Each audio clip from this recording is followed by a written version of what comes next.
அருள் வீட்டுக்கு ஆள் கிடைக்கல. சொந்தக்கார யாராவது இருந்தா அனுப்பிவிடு சாமி.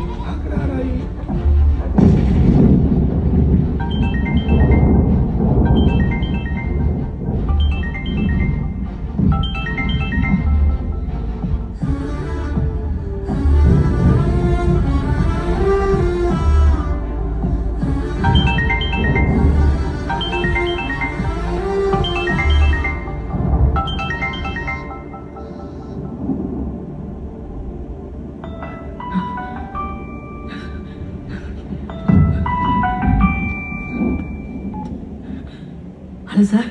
செல்வி விழிச்சிருந்தோம். ஆமாம் சார், நான் அங்கே ஜோலிக்கு வரணும். ஓ, அங்கனையா?